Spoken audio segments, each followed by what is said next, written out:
ఈరోజైతే spicy egg garlic roast అయితే చూపియబోతున్నాను. So చూసేయండి. ఫస్ట్ అయితే ఎగ్స్ మంచిగా బాయిల్ చేసుకొని దానంతా కూడా పీల్ చేసి ఇలా సైడ్కి అయితే పెట్టేసుకోండి. బేస్ కోసం అయితే ఈ మసాలాస్ అన్ని కూడా డ్రై రోస్ట్ చేసేసి మిక్సీకి వేసేసుకోవాలి. ఈ మసాలాస్ అన్ని కూడా ఫైన్ పౌడర్ లాగా అవసరం లేదు, నార్మల్ గా గ్రైండ్ చేస్తే సరిపోతుంది.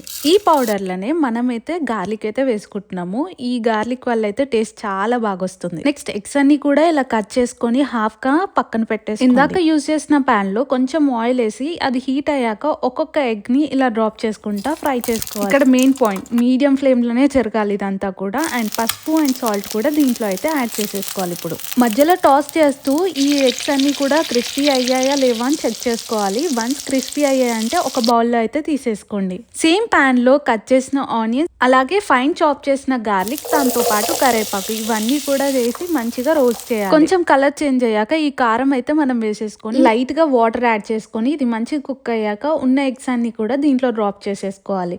కొంచెం కొత్తిమీర వేసుకొని రైస్తో తిన్నారంటే చాలా బాగుంటుంది. చాలా బాగుంది.